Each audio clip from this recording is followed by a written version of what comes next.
philosophique du Rouergue. Nous vous remercions de votre présence ce soir. Bon, vous me permettrez de particulièrement saluer les représentants élus. Alors, j'ai eu une lettre de M. Christian Tessèdre qui m'annonçait que M. Jean-François Bouge, vice-président délégué à la politique de la ville et à la cohésion sociale, le représentait ce soir. J'ai eu aussi quelques excuses, notamment le député Arnaud Viala et ainsi que monsieur le sénateur Jean-Claude Anglard. Et aussi des excuses de certains représentants du Grand Orient de France. Je souhaite également saluer les membres d'associations présentes dans le public. Le sujet que nous abordons ce soir est complexe, nécessite du temps et de la profondeur de réflexion. Cette réflexion met à contribution les concepts d'universalisme et d'humanisme qui sont les sujets de prédilection de notre association et du Grand Orient de France. On peut d'ailleurs utiliser l'image de franc-maçonnerie des bâtisseurs pour donner un cadre à notre réflexion.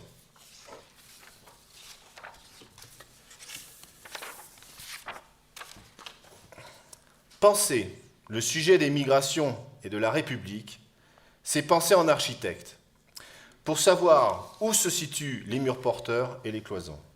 Car s'il est possible d'aménager les cloisons pour améliorer le cadre de vie, l'adapter, le moderniser, sans perdre l'essence même de la République, connaître les murs porteurs, c'est savoir ce qui fait la base de la construction. L'empressement du moment pourrait les faire oublier, et si elles sont fragilisées, nous mener à la ruine de l'édifice et à notre ruine. L'édifice, c'est celui de l'accueil, du sens de l'hospitalité et de la fraternité. Il ne doit pas être celui de la misère, du conflit, du ressentiment. S'il existe des ouvriers, les acteurs institutionnels, les associations, les personnes de bonne volonté, il faut aussi avoir la vision de l'architecte. Une personne qui, par ses compétences, son travail, soit capable de discerner la structure, les forces, les dynamiques de cet objet d'étude, qui impacte notre quotidien et conditionnera notre futur.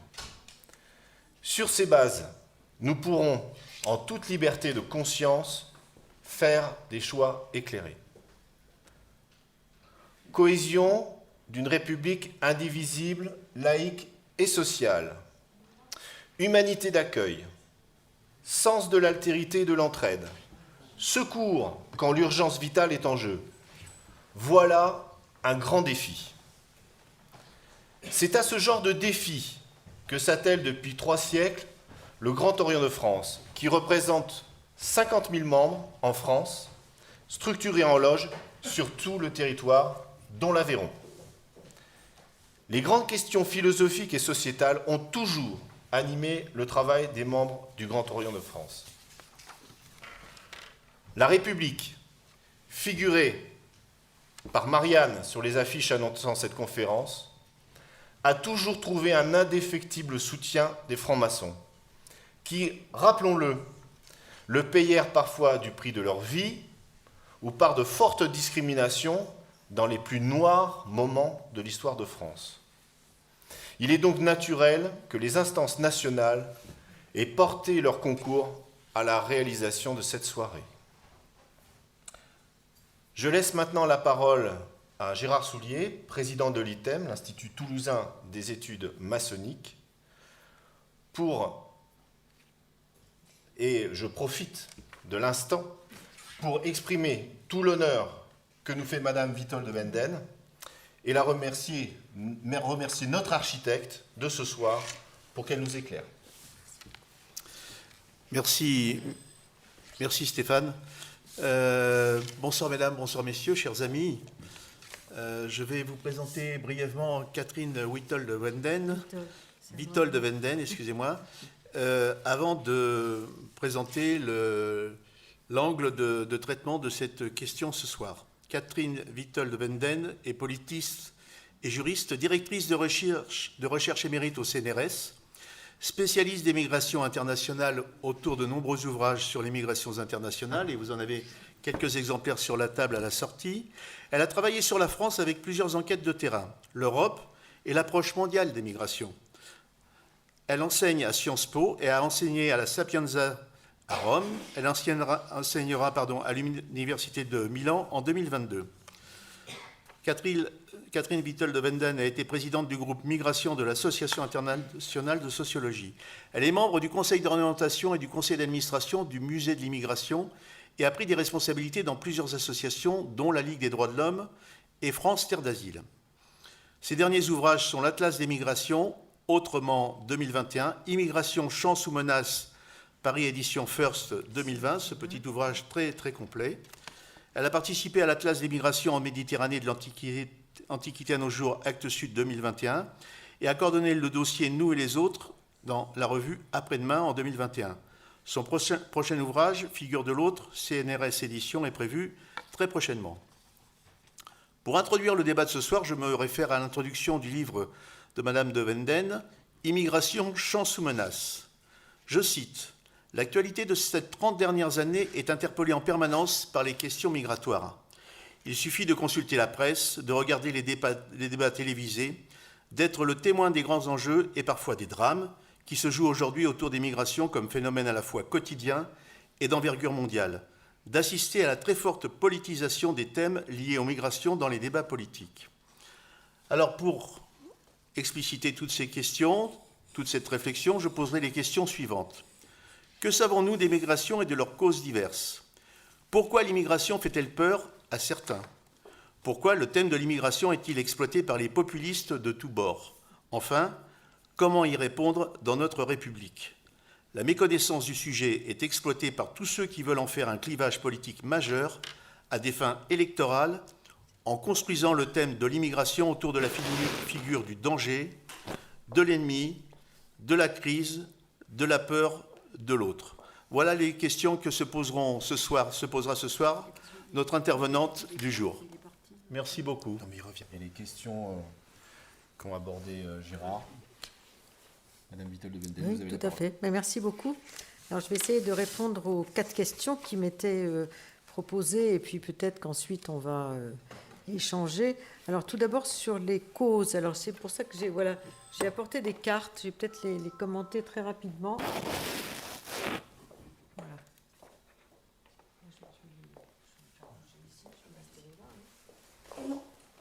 J'ai apporté des cartes parce que les cartes, c'est toujours plus explicatif que la parole dans ces domaines. Alors ça, c'était juste pour montrer que les migrations internationales, elles sont globalisées, mondialisées. Aujourd'hui, dans la mondialisation, on a beaucoup de choses, hein, mais on a aussi les migrations, et elles en font partie. Aujourd'hui, on a 282 millions de migrants internationaux à l'échelle de la planète, hein, ceux qui traversent les frontières. Les autres, ce sont les migrants internes. Il y en a 740 millions, ça c'est les chiffres de l'ONU. C'est une progression lente et continue à travers le monde. Et ce qu'on voit surtout sur cette carte, c'est que toutes les régions du monde sont concernées par la migration. Donc ça, c'est le constat. L'autre, la cause, alors oui, voilà. La cause, c'est d'abord les écarts, les inégalités du développement humain. Hein. On le mesure par des critères quantitatifs, qui sont les critères d'un prix Nobel d'économie indien, qui s'appelle Amartya Sen, qui, pour mesurer le développement humain, a pris 3 critères essentiels: l'espérance de vie à la naissance, le niveau d'éducation et le niveau de vie en part du produit intérieur brut de chaque État. Et on voit très nettement en rouge l'Afrique subsaharienne qui décroche, si j'ose dire, par rapport au reste du monde. Et donc ces inégalités, surtout la prise de conscience de ces inégalités, est un facteur structurel, comme on l'a vu dans l'entretien tout à l'heure, tout à fait évident. Autre cause, la démographie. Aujourd'hui, on est dans un contexte où il y a d'ailleurs à peu près autant de migrations au nord qu'au sud de la planète, 140 millions au nord et 140 millions environ au sud, mais que le nord, en gros, est riche et vieux et que le sud est pauvre et jeune, pour simplifier. Et donc, on voit, selon les couleurs, les pays qui sont en stagnation ou en déclin démographique, ou les régions du monde, et au sud, notamment pour l'Afrique subsaharienne, une très grande jeunesse de la population. Donc, en Europe, l'âge médian aujourd'hui, il est de 41 ans. C'est l'âge qui sépare en deux groupes égaux la population. Au Maghreb, 25 ans. En Afrique subsaharienne, 19 ans. Donc, la jeunesse explique aussi la volonté de faire sa vie ailleurs quand on considère que chez soi, il n'y a pas beaucoup d'espoir. Ce sont rarement les plus pauvres qui partent, ce sont ceux qui peuvent construire un projet, comme on l'a vu, et qui peuvent accumuler un peu d'argent quand ils n'ont pas de visa pour payer des passeurs. Ensuite, les lignes de fracture du monde. Quand l'écart est très important, l'écart démographique, l'écart économique, l'écart politique, d'un côté des pays démocratiques, de l'autre des régimes autoritaires, l'écart social, culturel, éducationnel, eh bien, la migration est forte, surtout quand la distance géographique est faible. Donc, c'est le cas de la Méditerranée, c'est une des plus grandes régions migratoires au monde parce que l'écart est important entre la rive nord et la rive sud, mais la proximité géographique est très importante. Et surtout, on voit la Méditerranée, la rive nord, la rive sud, etc., à travers les réseaux des nouvelles technologies de la communication et de l'information, à travers les liens que les migrants ont construits à travers les familles, les diasporas, etc. Donc plus il y a de liens, plus il y a de migration, et plus il y a d'écart aussi, plus on a envie de franchir l'espace assez court, si j'ose dire, qui sépare les lignes de fracture. On la voit aussi entre les États-Unis et le Mexique, entre l'Europe et ses voisins plus à l'est, entre les pays riches d'Asie et les pays plus pauvres, etc. Donc les lignes de fracture, c'est aussi un facteur très important d'envie d'ailleurs, si j'ose dire. Ensuite, le monde dans lequel on est, et ça j'insiste beaucoup là-dessus, est un monde où on est entré dans une ère depuis longtemps d'immigration de masse, mais où on a eu une sorte de généralisation du droit de sortie de chez soi dans les années 1990. C'est la fin du rideau de fer. On a pu sortir de Chine, on a pu sortir de beaucoup de pays du Sud également qui ont commencé à distribuer des passeports, alors que le droit d'entrée est devenu très difficile. Donc il y a un décalage entre l'universalisation du droit de sortie, qui correspond à un droit fondamental, reconnu par toute une série de textes internationaux, mais un droit d'entrée qui est soumis aux États, et notamment au régime des visas. Si on regarde le monde il y a 100 ans, c'était l'inverse. Il était souvent difficile de sortir de chez soi, parce que beaucoup de régimes autoritaires maintenaient leur population à l'intérieur. C'était une richesse démographique, militaire, fiscale, etc.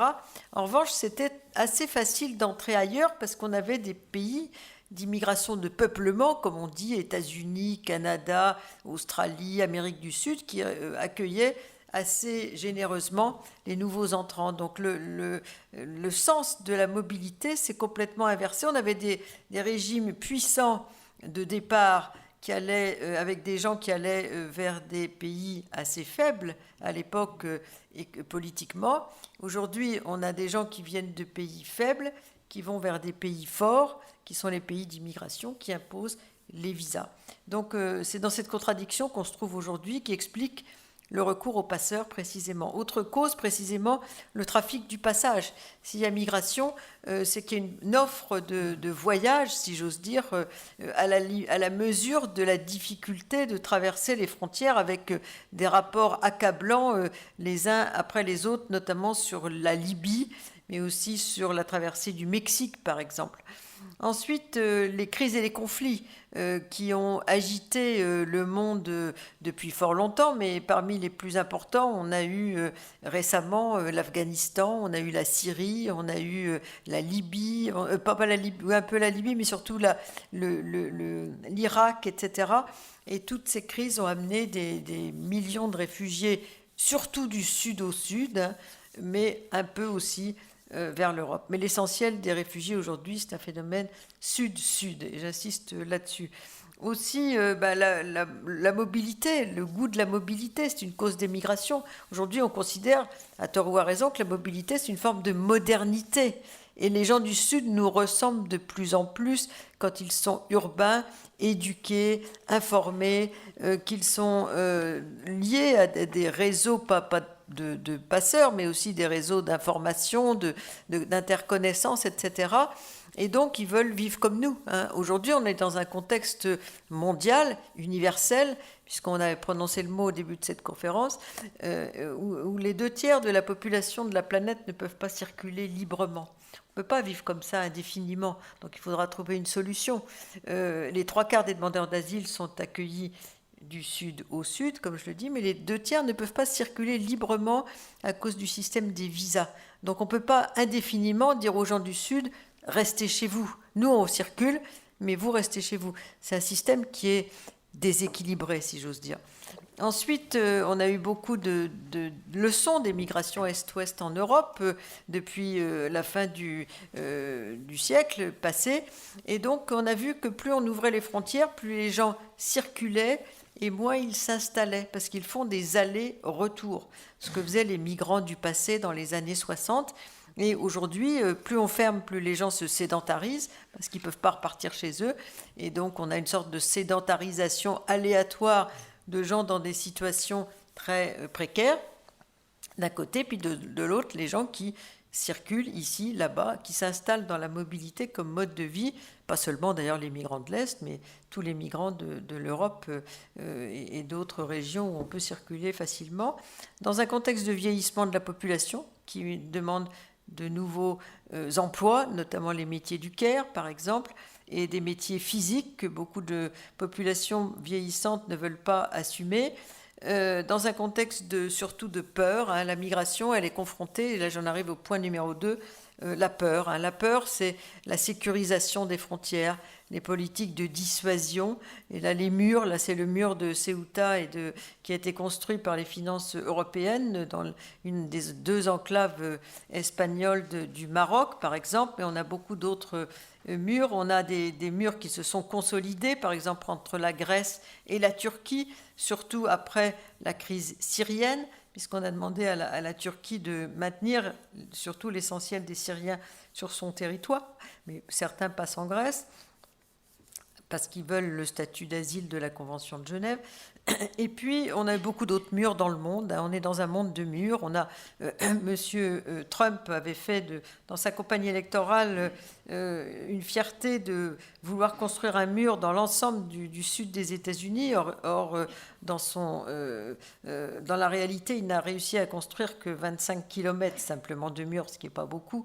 Mais c'était son programme, il ne faut pas l'oublier. L'Inde a construit un mur de 4000 km à côté du Bangladesh. On a une très longue frontière de plus en plus surveillée côté français en Guyane, par exemple, qui est la plus grande frontière que nous ayons avec un pays étranger, qui est le Brésil, etc.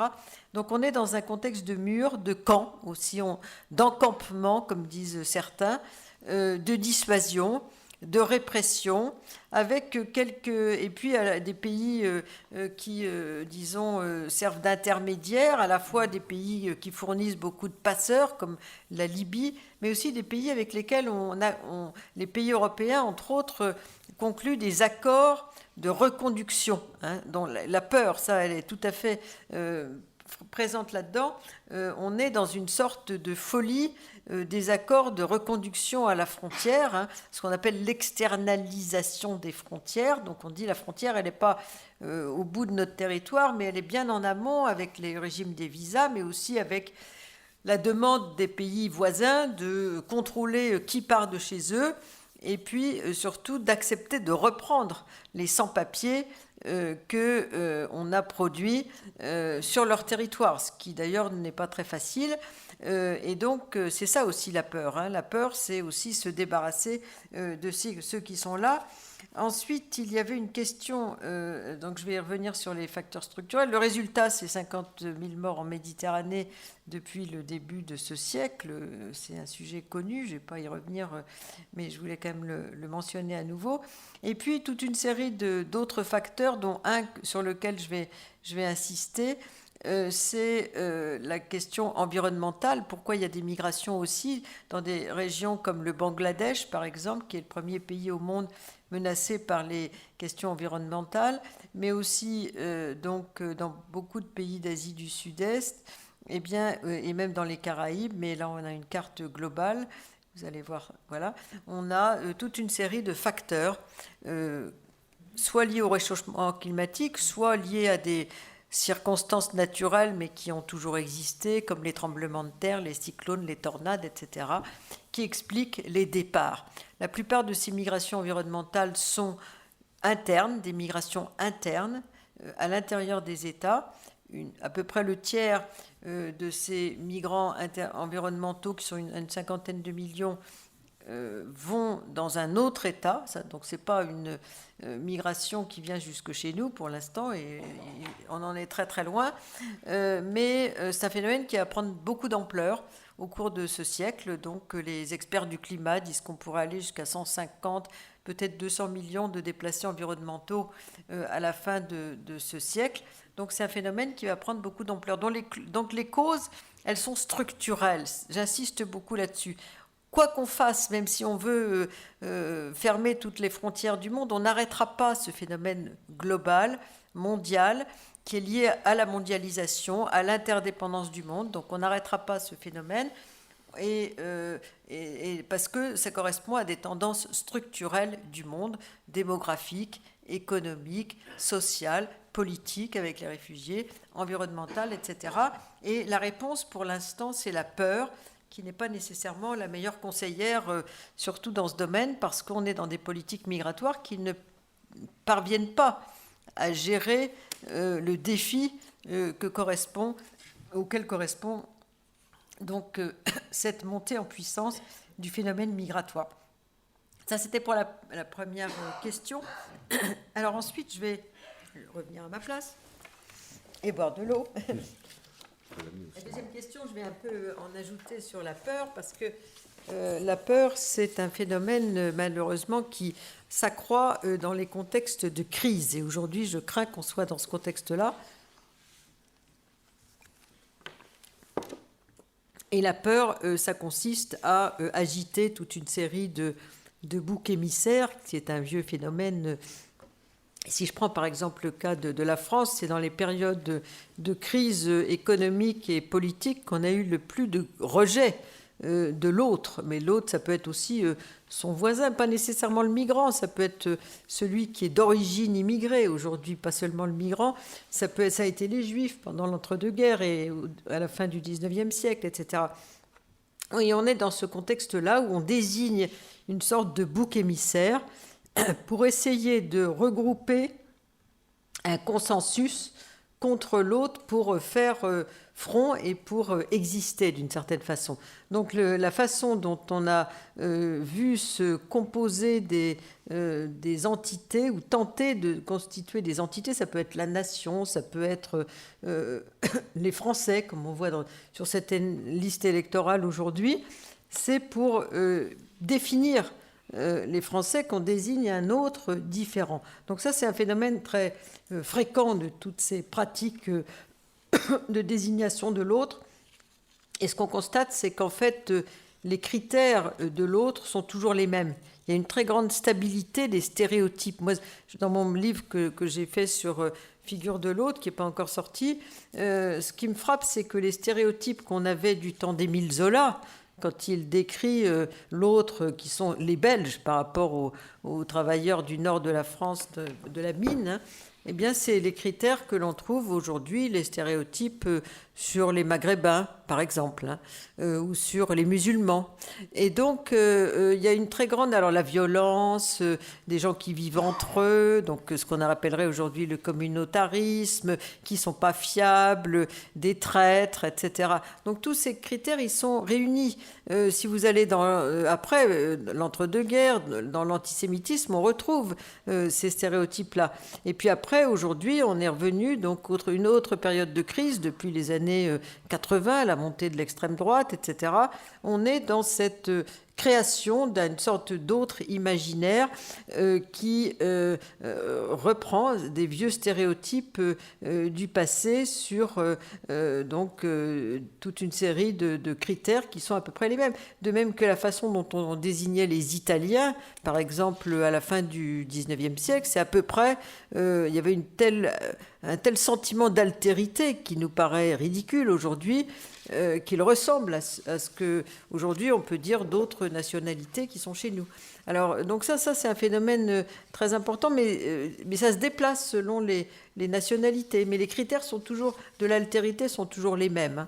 Et puis, aujourd'hui, il y a une nouvelle peur, si j'ose dire. Pendant longtemps, ça a été le péril rouge, le péril vert, à Huntington, qui dit choc des civilisations. Maintenant, l'adversaire, c'est plus le monde soviétique, c'est l'islam. Maintenant, on est dans le péril noir. Il y a une peur de l'Afrique subsaharienne pour des raisons démographiques, avec l'idée de l'envahissement. Ils vont nous envahir. Alors, tous les travaux des démographes montrent que la plupart des Africains subsahariens, ce qui n'est pas une très grande originalité, mais c'est vrai, migrent en Afrique. Je rappelle bien, parce qu'il y a 26,5 millions de migrants internationaux africains en Afrique, donc ils migrent chez eux pour l'essentiel. C'est plus facile, c'est moins cher, c'est moins dangereux. Ils migrent aussi dans le Golfe. Et une petite partie autres vont en Europe, aux États-Unis, en Chine et ailleurs dans le monde. Donc tous les Africains ne viennent pas en Europe. Ça, je crois qu'il faut bien insister là-dessus, parce qu'il y a eu des livres qui sont sortis là-dessus, Stephen Smith sur la ruée vers l'Europe, etc. Donc le thème du péril noir, parce que c'est ce qu'on voit à la télévision, est très répandu. On voit les bateaux, plutôt les Zodiacs, qui déchargent des jeunes à Lampedusa et sur quelques côtes européenne. Donc il y a cette peur-là qui est relativement récente par rapport à d'autres peurs qu'on a eues dans le passé à propos de l'autre. Et puis il y a bien sûr la thématique de l'islam, j'insiste là-dessus, mais ce qui n'est pas d'ailleurs mondial, parce que le phénomène de l'affrontement monde occidental et islam est spécifique à l'espace surtout méditerranéen. Il existe un petit peu ailleurs, mais beaucoup moins. La question du religieux dans la migration n'est pas... Moi, j'ai fait un atlas, enfin plusieurs, mais l'atlas mondial, c'est pas essentiel comme sujet. Mais en France et en Europe, c'est essentiel parce que c'est une histoire culturelle. L'Europe chrétienne a dû s'affronter à l'islam, donc cette peur est très répandue. L'idée que le thème du grand remplacement, je voudrais quand même vous dire quelque chose là-dessus, parce que c'est très spécifique, le grand remplacement. C'est un thème qui existait déjà à la fin du 19e siècle. Donc, comme je vous dis, les stéréotypes, ils sont très forts et très, très prégnants. 19e, on avait déjà la peur de l'invasion. Si on regarde les journaux de la fin du 19e siècle, des journaux relativement informés, l'Économiste français, ce sera à peu près l'équivalent de... je sais pas, du Monde d'aujourd'hui, avec des gens très sérieux, Monsieur Leroy-Beaulieu, etc. Bon, donc, il écrivait là-dedans, Arthur Mongin, qui devait être le père peut-être de Général Mangin, qui écrivait là-dedans et qui disait, d'ailleurs avec une certaine sagesse, on n'a pas le choix, la France est dans une situation de déclin démographique, ce qui était le cas à la fin du 19e siècle et aussi pendant l'entre-deux-guerres. Donc, c'est soit la dénationalisation ou le dépeuplement. Donc, soit on perd sa culture, soit on se dépeuple. C'est exactement le thème du grand remplacement. Le thème du grand remplacement, c'est un thème qui a eu beaucoup de succès un peu par hasard, parce que celui qui a lancé le thème, sans le vouloir, c'est un démographe des Nations Unies qui a fait des scénarios sur que serait l'Europe, les États-Unis, le Japon, la Russie, sans immigration. Donc, dans un contexte zéro immigration. Donc là, on est dans un contexte de chute de la population, parce que le seul facteur de croissance de la population en Europe et aux États-Unis, ou au Canada, c'est l'immigration. Donc, Deuxième scénario, combien de migration a-t-on besoin pour équilibrer la pyramide des âges, par exemple? Alors là, c'est des chiffres très importants. Pour équilibrer la proportion des actifs par rapport aux inactifs. C'est un sujet très important, par exemple, en Allemagne. Donc, il y a toute une série de scénarios, il en propose 5, et donc il montre que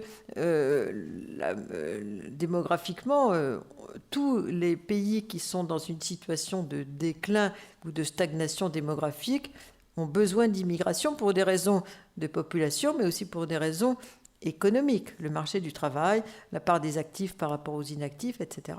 Donc ensuite, ça a été publié, son étude, et en anglais, donc ils ont publié The Great Replacement pour montrer l'importance du sujet. Et puis, un idéologue d'extrême droite qui s'appelle Renaud Camus a décidé de changer le thème du grand remplacement démographique de ce démographe qui disait de toute façon ce sont des chiffres, c'est des propositions, mais ça n'a aucune valeur prédictive pour les politiques migratoires. Il a parlé du grand remplacement culturel. Et ce thème du grand remplacement culturel, il était déjà présent chez Maurras. Tous les théoriciens du déclinisme de l'entre-deux-guerres donc, sont également sur cette thématique. Et donc, et même après, à la fin de la Deuxième Guerre mondiale, des gens comme Spengler, sur l'Occident. Donc, c'est un thème de l'extrême droite tout à fait reconnu, si j'ose dire, et qui a été exploité par le Club de l'Horloge, bien sûr, organe de réflexion de l'extrême droite. Et il a été repris aujourd'hui par Éric Zemmour, donc avec l'idée qu'on est dans un péril culturel et il n'y a pas de grand remplacement. La plupart des démographes, dont François Héran, qui est professeur au Collège de France, disent de toute façon, ou Hervé Lebras, disent de toute façon, il faudrait beaucoup de temps pour qu'on soit dans un contexte de grand remplacement, parce que si on prend l'exemple de la France, par exemple, on a à peu près, avec les entrées moins les sorties, on a à peu près 105 000 nouveaux entrants chaque année. Donc pour qu'on puisse remplacer 67 millions d'habitants, il faudrait quand même beaucoup de temps pour qu'on soit dans un contexte de grand remplacement. Donc démographiquement, c'est un sujet qui n'a pas d'intérêt, mais qui inquiète. Donc c'est un exemple de peur, hein. La peur de l'envahissement, la peur que ce soit pire aujourd'hui qu'hier. Comme je vous dis, hier, c'était pas mieux. L'imaginaire de l'autre était tout aussi, inquiété qu'il l'est aujourd'hui. Et donc Renaud Camus, lui, il dit, il y a une grosse responsabilité de la société, puisqu'il y a les remplacés qui sont les Européens, les remplaçants qui sont les migrants et les remplacistes qui sont les pouvoirs publics mous sur les politiques migratoires. On ne peut pas dire qu'ils soient mous, parce qu'en ce moment, avec toutes les politiques restrictives, dissuasives auxquelles on a assisté, on peut pas, et ceux qui s'occupent au quotidien de la question des sans-papiers peuvent constater que les préfectures ne sont pas spécialement molles dans les pratiques de régularisation, ou même l'OFPRA et la Cour de droit d'asile pour reconnaître le statut de réfugié. Donc on n'est pas du tout dans la mollesse que décrit Renaud Camus, mais ça c'est un exemple de discours pour faire peur, et surtout pour activer pas seulement la peur de l'autre, mais une sorte de guerre civile en réalité, ce qui est très dangereux, l'idée qu'on ne peut pas faire société ensemble, hein, et qu'il faut que ce soit la guerre. Donc, or, tous les travaux qui sont faits là-dessus montrent, et je reviens au sujet central, puisqu'il y avait, c'était quand même l'aspect, il y avait une troisième question que le problème, je n'arrive plus à me lire, et après il y avait le défi, mais c'était la dernière question. La troisième, c'était sur... L'exploitation par les populismes, mais je pense ça, que vous l'avez... Ça, j'en ai parlé, et la dernière... c'est comment on y répond dans une république. Voilà, exactement, c'est ça, c'est ce à quoi je voulais répondre dans cette dernière partie. Alors, tout d'abord, il y a tout un débat. Est-ce que l'État est capable, et l'État démocratique des pays européens ou des pays occidentaux, est-il en mesure de pouvoir répondre à un phénomène mondial et universel comme les flux migratoires. Ça, c'est un vrai sujet. Et aujourd'hui, beaucoup de pays en Europe ont voulu montrer leur souverainisme en la matière. On a refermé des frontières à l'intérieur de l'espace Schengen, par exemple, après la crise des révolutions arabes de 2011 et à nouveau en 2015. Il y a des pays à l'intérieur de l'Union européenne qui ont fermé leurs propres frontières sans résultat véritable parce que ça dépasse les compétences de l'État-nation. En principe, d'ailleurs, c'est les compétences de Bruxelles de s'occuper des frontières extérieures de l'Europe.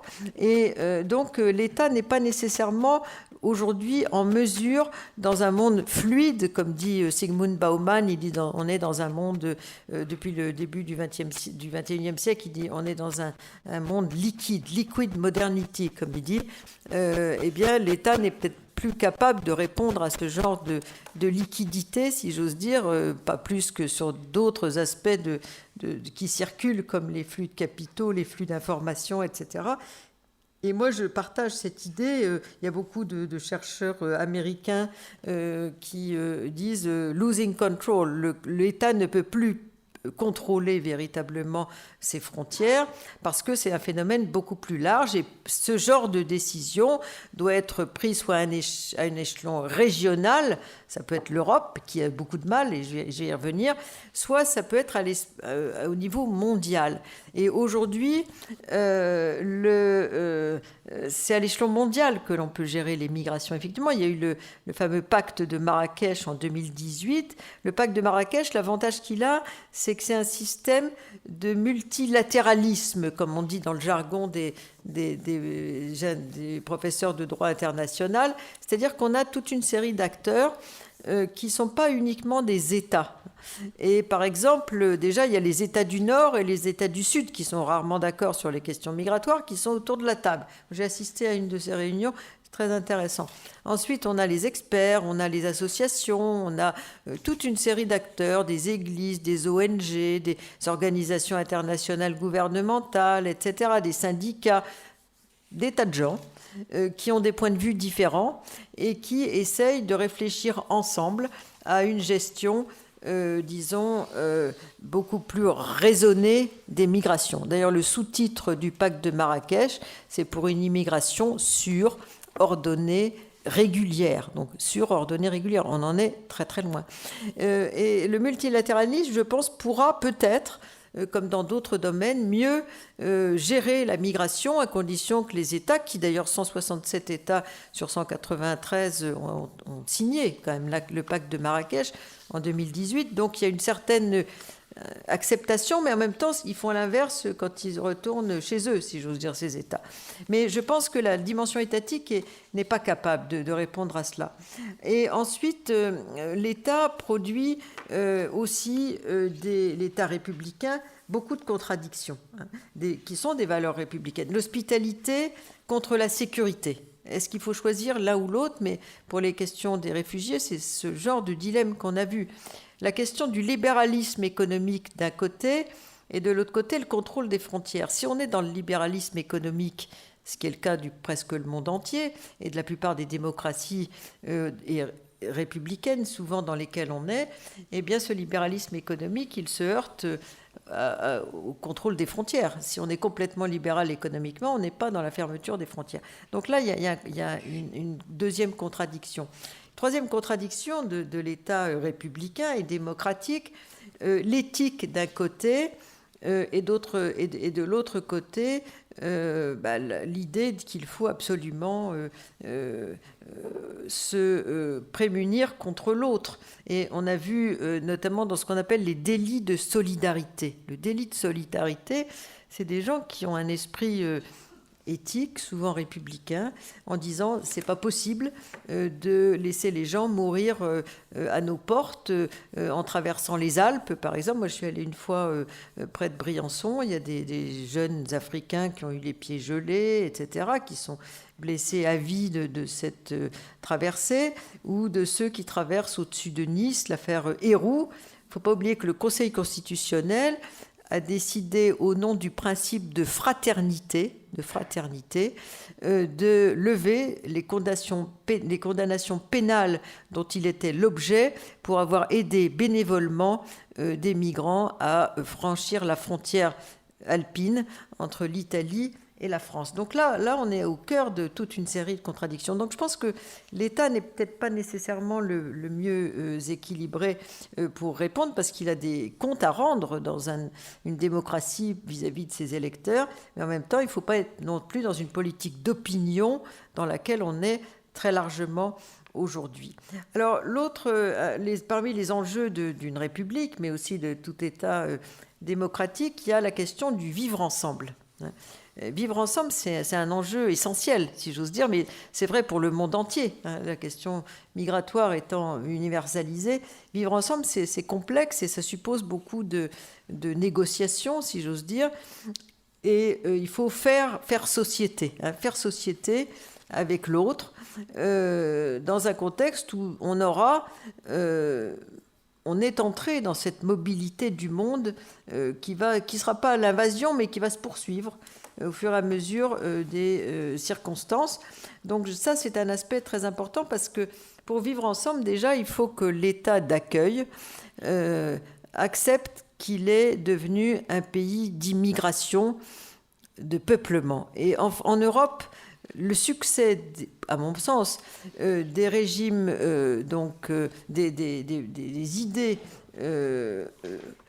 extrêmement populistes est lié au fait que la plupart des Européens ne sont pas convaincus, et encore moins leurs États, que l'Europe est devenue une terre d'immigration, d'installation. Pendant très longtemps, l'immigration, c'était l'immigration de travail, d'aller et retour, etc. On a arrêté l'immigration de travail salarié en 1974 en Europe, et la plupart des Européens ne sont pas du tout convaincus de la légitimité du phénomène migratoire dans la constitution de leur État. Si vous allez aux États-Unis, au Canada, en Amérique du Sud, en Australie, tout n'est pas parfait, mais il y a une conviction que ce sont des pays d'immigration, d'installation, et que l'immigration est constitutive de leur histoire. En France, notamment, où un Français sur 4 a un grand-parent ou un arrière-grand-parent étranger, la plupart des Français insistent, et ça a beaucoup de succès électoral, sur les racines, la recherche des sources, des sources de la famille, toujours dans un terroir, etc. Celui qui n'est pas d'un terroir, il est moins bien vu que celui qui en a un. En général, j'ai pu en faire l'expérience, mais aussi l'idée que ceux qui seraient de souche serait plus légitime que d'autres. L'idée qu'il y a des Français qui sont moins français que d'autres. Ça, c'est un élément qui est fréquent dans l'opinion publique, exploité dans notre débat politique, malheureusement, en ce moment, et qui, donc, s'oppose à l'idée de vivre ensemble dans une harmonie, parce qu'il y a l'idée qu'il y a une fracture. Moi, j'ai été dans des groupes j'ai fait partie de la Commission nationale de déontologie de la sécurité. En France, le racisme institutionnel, comme on dit, le racisme des institutions d'autorité, est peu réprimé. Parce que la culture dominante, c'est qu'ils ne sont pas comme nous. Et donc, c'est assez légitime de les traiter différemment, parce qu'ils sont visibles, parce qu'ils sont en groupe, parce qu'ils sont pauvres, parce qu'ils sont ceci, parce qu'ils sont cela, parce qu'ils sont musulmans aussi. Et ça, c'est très fréquent. Et il n'y a pas beaucoup de sanctions dans l'ensemble. On a plusieurs affaires dans ce sens-là qui soulignent ce que je viens de dire. Et le racisme institutionnel est beaucoup moins... sanctionnés que dans des pays comme le Royaume-Uni, par exemple, ou même les États-Unis. Donc, il faut qu'on se convainque en Europe qu'on est, dans ce cadre souvent républicain et démocratique, des pays d'immigration qui sont devenus des pays d'immigration de peuplement. Ensuite, la question de la place des minorités. c'est un sujet très sensible, où il y a une sorte de contradiction entre le Conseil de l'Europe qui dit il faut reconnaître le droit des minorités, puis les États qui disent non, en France on considère que la République est une et indivisible, et donc on n'a pas, par exemple, reconnu l'existence d'un peuple corse. La réponse du Conseil constitutionnel, ça a été il n'y a pas de peuple corse car il n'y a qu'un peuple français. Donc, et on est souvent sur des terrains un peu mouvants concernant les langues de France. Il y a quelques langues qui sont enseignées à l'école publique, mais la peur des autonomies est très très importante. Donc, et en même temps, on est dans une certaine contradiction parce que l'Europe se définit par la diversité. Le traité de Lisbonne de 2007 insiste sur l'Europe de la diversité. L'Europe qui lutte contre les discriminations avec plusieurs directives européennes en la matière, etc. Donc là-dessus, on n'est pas très au clair. La question de la laïcité, on est très minoritaire parmi les pays européens à avoir un régime de séparation de l'Église et de l'État. La plupart des États européens sont des pays de régime plutôt concordataire. Vivre ensemble, c'est aussi promouvoir l'idée de la laïcité. Et donc, en France, on a plutôt été dans ce sens-là avec la loi contre le foulard à l'école, qui a été interprétée comme interdisant le foulard à l'école en 2004 après les diverses affaires du foulard. Mais en même temps, il y a des tas de valeurs républicaines qui ne sont pas respectées. Et ça, moi, j'ai fait pas mal d'enquêtes et les jeunes le disent souvent.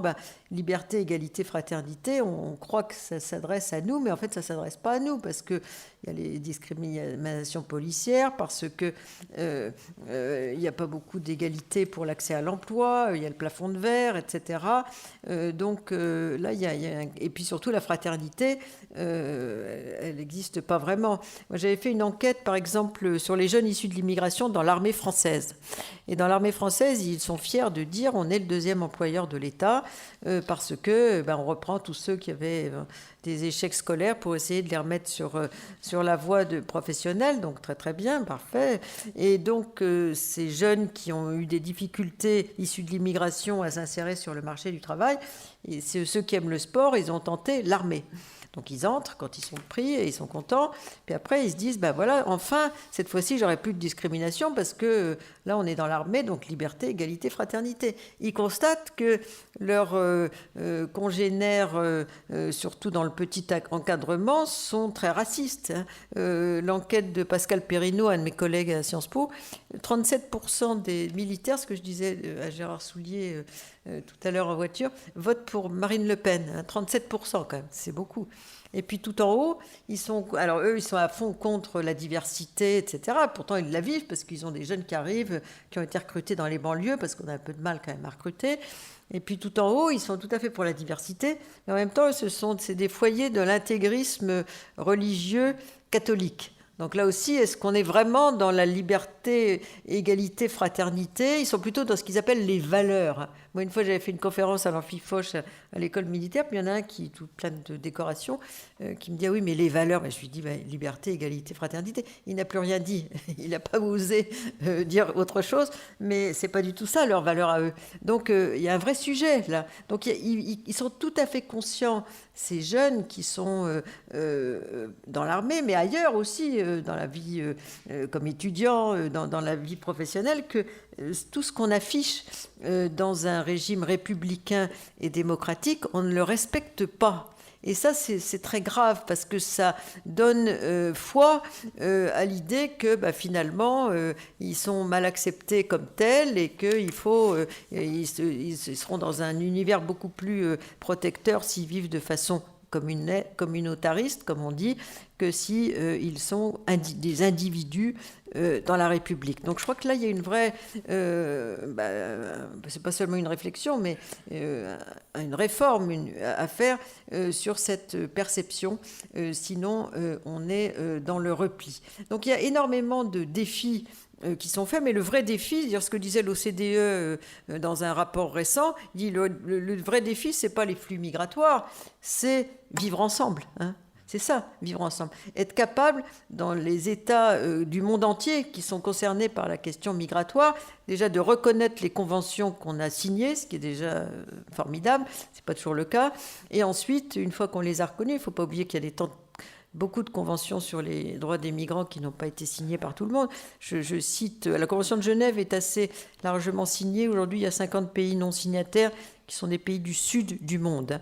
Mais si on regarde la Convention de 1990 sur les droits de tous les travailleurs migrants et de leurs familles, il n'y a que 56 signataires, tous du sud, parce qu'elle reconnaît un certain nombre de droits aux migrants, y compris les sans-papiers. Donc les pays du Nord, surtout, n'ont pas signé cette convention.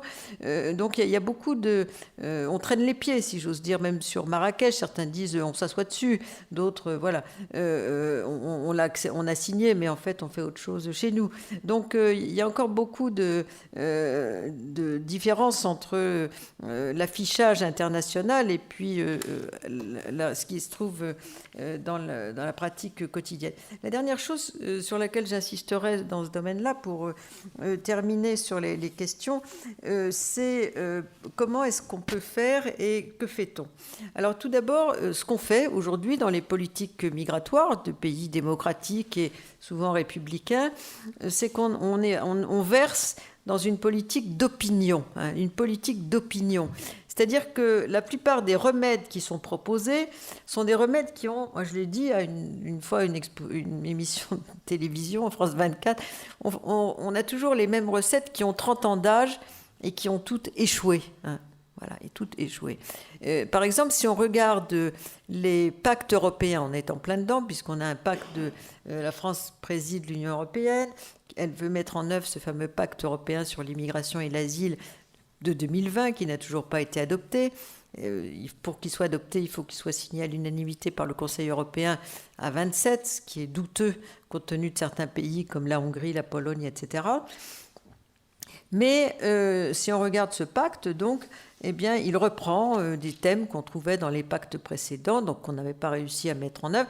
Harmoniser le droit d'asile, très difficile. L'idée que chaque pays européen aurait la même réponse au même profil de demandeurs d'un pays à l'autre.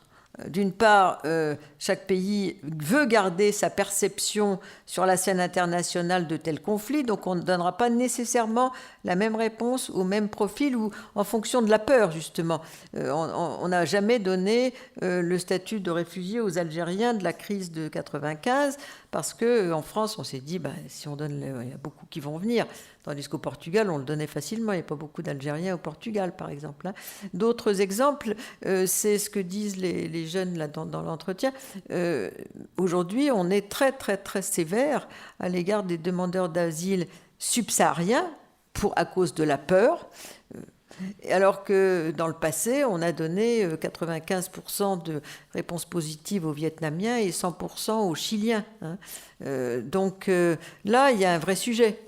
Dans l'ensemble, pour les Afghans, on est allé autour de 50-60% dans la période de la crise des années 2015 jusqu'à aujourd'hui. Pour les Syriens, un peu plus. Donc il y a des... alors que les Africains, aujourd'hui, il y a toujours l'idée que c'est des tricheurs. Parce qu'aujourd'hui, ils n'ont pas d'autre choix que de demander l'asile. Ils ne peuvent pas demander le travail qui n'existe pas puisqu'il a été suspendu en 2014. Donc ils essayent l'asile. Certains correspondent au profil, d'autres pas. Mais on demande des critères individuels de persécution qu'on n'a jamais demandé pendant pas seulement plus qu'un siècle, depuis qu'on applique le droit d'asile à des tas de Russes et autres. On voulait surtout, en donnant l'asile, éviter l'apatridie. Mais l'idée de la persécution qui est inscrite dans la Convention de Genève depuis 1951, ce n'était pas du tout la question qui était posée. Donc on est très dur aujourd'hui avec certains profils et surtout on aura une approche très sélective selon qu'on a aussi des amis ou des ennemis dans tel ou tel pays. Les pays avec lesquels on a l'habitude de commercer ou de vendre, on sera peut-être pas très généreux sur l'asile si on veut garder ses amis, entre guillemets. Avec les autres, on pourra être plus sévère. Donc, déjà, ça, on n'y arrive pas, harmoniser l'asile.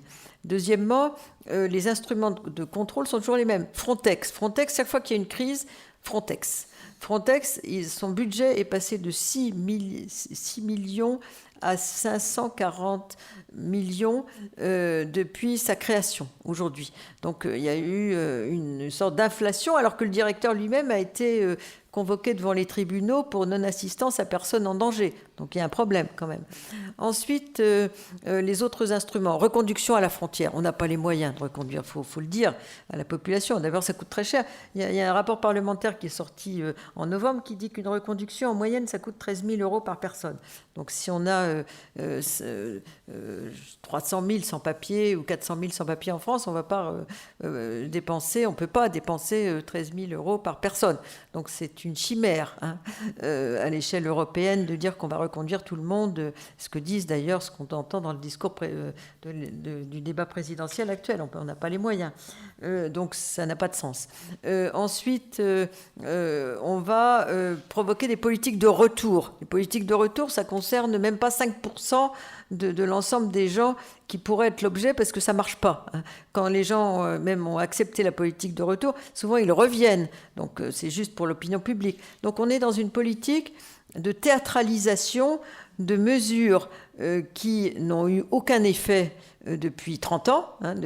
Et puis on dit, il n'y a qu'à faire du développement. Or, tous les travaux de recherche sur le développement, l'Agence française pour le développement, l'Institut de recherche sur le développement, l'OCDE, etc., disent la migration et le développement fonctionnent de pair. Plus il y a de migration, plus il y a de développement. Plus il y a de développement, plus il y a de migration. Parce que le développement humain, comme chez nous d'ailleurs, favorise la mobilité, ce qui est assez normal.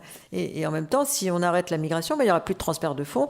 Donc il y a des pays qui vont chuter très gravement. 540 milliards de dollars annuels, les transferts de fonds. Donc c'est plus de 3 fois l'aide publique au développement. Donc arrêter la migration, ça paraît un peu chimérique. Et puis de toute façon, il y a des tas de textes internationaux qui fait que, en réalité, la politique migratoire, aujourd'hui, dans tous les pays du monde d'ailleurs, elle laisse une très faible marge de manœuvre au pouvoir public. Parce qu'elle est très largement encadrée, soit en Europe par le droit d'asile, par le regroupement familial qui a été quasiment constitutionnalisé, la Convention sur les droits de l'enfant, la conviction qu'il fallait quand même avoir beaucoup d'accords pour les étudiants, pour attirer les élites du monde entier, etc.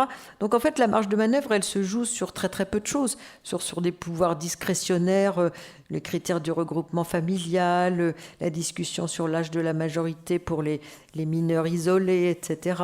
Mais en fait, pour la plupart des cas, on ne peut pas faire une politique révolutionnaire. La seule façon qu'on pourrait avoir de résoudre la crise dans laquelle on est, outre l'histoire de Calais, il faudrait bien sûr renégocier l'accord, parce qu'en France, je voulais quand même vous signaler qu'on est le seul pays en Europe où on contrôle la frontière pour le compte d'un autre pays, avec le Royaume-Uni. C'est ce qu'on demande à faire à la Libye, au Maroc, à l'Algérie, ou à la Turquie. On les paye pour ça d'ailleurs, et on leur demande de contrôler les départs de chez eux. Ils arrivent plus ou moins. D'ailleurs, ils n'ont pas intérêt à trop contrôler, parce que s'ils contrôlent vraiment les départs, ils ne recevront plus d'argent des migrants qui seront venus et qui vont renvoyer de l'argent. Donc, ils sont souvent un peu dans une politique intermédiaire qui n'est pas complètement claire, parce qu'ils veulent aussi continuer à recevoir de l'argent de leurs migrants. Donc, ils ne peuvent pas interdire à tout le monde de sortir du territoire, que ce soit leurs nationaux ou pas. Donc, en fait, mais l'Angleterre a demandé à la France de faire le boulot des pays de la rive sud de la Méditerranée, qui est d'empêcher la sortie. Donc, on doit faire ça en principe à Calais. Donc, ça ne marche pas, comme on le sait. Il y a eu des morts, etc. Ça va continuer. On a dit on va faire appel à Frontex, qui a été le cas, bien sûr.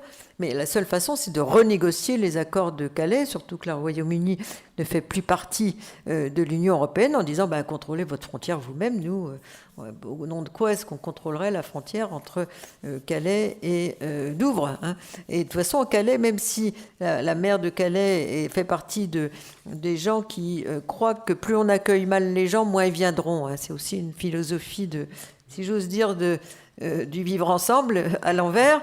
Eh bien, c'est pas vrai, parce que Calais, ce sera toujours attractif, parce que Calais sera toujours en face de Douvres, quoi qu'on fasse, même s'il n'y a aucun point d'eau, si les gens dorment dehors, si on supprime les tentes, etc., Calais est toujours en face de Douvres. Donc il faut renégocier les accords du Touquet. Et par ailleurs, il faut suivre ce que dit tout simplement le pacte de Marrakech pour une immigration sûre, ordonnée, régulière. Ça veut dire qu'il faut légaliser plus largement les parcours d'immigration. Par exemple, on a constaté pendant la crise de la Covid qu'on avait besoin d'immigration dans toute une série de secteurs parce que les nationaux ne faisaient pas un certain nombre de métiers en Europe, comme au Japon, comme aux États-Unis, comme dans beaucoup d'endroits. Et donc, avec l'immigration, les frontières sont fermées, il y a des métiers qui sont plus tellement assumés ou mal assumés par les nationaux. Il n'y a pas beaucoup de flexibilité, comme on dit, sur le marché du travail. Donc, il faut qu'on légalise les secteurs pour que les gens viennent légalement, comme c'était le cas dans le passé, avant 1974, travailler dans les secteurs dont on a besoin, ce qui paraît assez logique, si j'ose dire. Donc ça, c'est très important. Légaliser les voies d'accès aux pays d'accueil plus largement, notamment dans les secteurs dont on a besoin. Ça me paraît indispensable, parce que sinon on est dans un contexte illisible, si j'ose dire. Et malgré le fait qu'il y ait une prise de conscience des manques de main-d'œuvre, qu'il y ait une prise de conscience du déclin démographique d'un certain nombre de régions du monde, le discours ambiant, c'est de dire on veut bien ouvrir, mais uniquement pour les élites.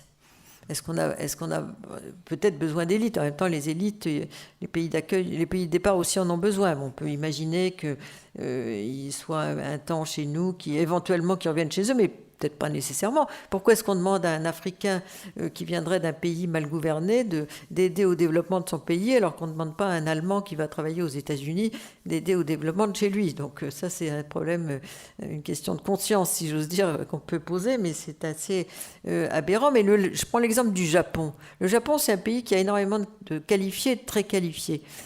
Pour sa bonne image internationale, il dit... Moi, on veut vivre dans la pureté de la population japonaise, culturelle, etc. Mais en même temps, ils disent, oui, nous, on veut prendre que des très qualifiés, des élites. Ils n'en ont pas besoin. Mais c'est pour donner l'image d'un rayonnement international. Or, eux, ils ont cruellement besoin de gens peu qualifiés dans toute une série de secteurs. Mais ils affichent... cette idée qu'ils pourront attirer des élites qui ne parviennent pas parce qu'il faut parler le japonais, la culture japonaise est difficile à partager d'emblée, etc. Mais ils vont afficher ça simplement pour une histoire d'image et d'acceptabilité par la population du fait qu'on accueille des gens venus d'ailleurs, par exemple. Or, ce n'est pas ce dont ils ont besoin. Donc, je pense qu'il faut beaucoup plus de réalisme en la matière. Et si on légalisait plus de parcours à plus de gens d'immigration légale, notamment qui correspondent aux besoins du marché du travail, ça casserait une partie de l'économie du passage qui est dramatique. En Libye, c'est dramatique ce qui se passe aujourd'hui. C'est de la mise en esclavage des personnes. Donc ça casserait une partie de l'économie du passage. D'autre part, ça éviterait aussi que les gens se sédentarisent dans la très grande précarité quand ils sont arrivés dans un pays, mais qu'ils sont en situation irrégulière. C'est le parcours du combattant. La plupart des associations le savent. Et donc, s'il y avait plus d'entrées légales, ce serait quand même plus simple de fonctionner de cette manière ou d'être plus souple dans les temps de régularisation. Quel sens ça a de laisser 10 ans moi j'en ai vu même 15 ans, des gens attendre une régularisation, alors qu'ils seront là, de toute façon ils sont là, ils resteront, etc. Donc tout ça n'a aucun sens, et ça n'a aucun sens dissuasif, et c'est une façon de casser précisément la cohésion et un vivre ensemble qui soit harmonieux. Donc il y a des moyens de mieux gérer la migration, et ça permettrait aussi de ne pas avoir ces fameux flux mixtes où on ne sait plus très bien si les gens correspondent à des demandeurs d'asile ou à des gens qui cherchent du travail, pour toute une série de gens qui n'ont que l'asile pour pouvoir entrer sans papier. On peut entrer sans papier, se constituer demandeur d'asile, et qui ne peuvent pas entrer sur le marché du travail. Donc la solution, elle est plutôt dans cette légalisation pour un plus grand nombre de parcours légaux de travail ou qui correspondent à des critères bien définis, plutôt que sans fin se dire qu'on va dissuader, réprimer,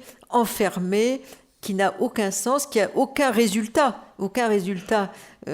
tangible depuis 30 ans, et qui a pour résultat 50 000 morts en Méditerranée, de plus en plus de morts entre Calais et Douvres et ailleurs, bien sûr, de construire des murs, ce qui correspond à rien. Les murs les plus contrôlés sont souvent les plus traversés. C'est le cas des États-Unis, par exemple, parce que beaucoup de... voilà, il y a énormément de trafic tous azimuts. Donc, en fait, ça n'a pas de sens, en réalité. Mais c'est pour l'opinion. Je pense que un certain nombre de décideurs soit n'ont jamais réfléchi à la question, ce qui est possible, soit sont très conscients qu'ils font une politique pour l'opinion publique, pour rassurer. Ils veulent ça, on va leur proposer ça. Ils veulent du retour, on va dire on va faire une politique de retour. On sait très bien qu'on ne pourra pas le faire. Ils veulent de la reconduction à la frontière, on va mettre dans le pacte européen ou dans les accords euro-méditerranéens en général qui ont lieu à La Valette, on va mettre de la reconduction à la frontière. On sait très bien que ça ne marche pas, on n'a pas les moyens, les pays de départ n'en veulent pas, il faut négocier sans fin, etc. Mais ça fait on va mettre ça. On va mettre du développement. On ne sait pas très bien à quoi ça correspond, mais on va mettre du développement parce que comme ça rassure les gens. Mais ça n'a aucun sens. Aujourd'hui, on est dans une politique, plutôt on peut réfléchir à la République, mais on se demande où va-t-elle si elle ne cherche pas plus de cohésion, plus de rationalité que le contexte dans lequel on est, qui est une sorte de dérive populiste dans beaucoup de pays européens, mais aussi, pas seulement d'ailleurs en Europe, mais aussi dans une dérive, disons, qui ne tient plus aucun compte de principe de rationalité, simplement, de bon sens. Et c'est là-dessus qu'on est aujourd'hui comme défi. À mon avis, le défi, il est plutôt là. Et puis, bien sûr, la montée des populismes dans beaucoup de pays européens et pas seulement. Merci Catherine. Je crois qu'on peut l'applaudir.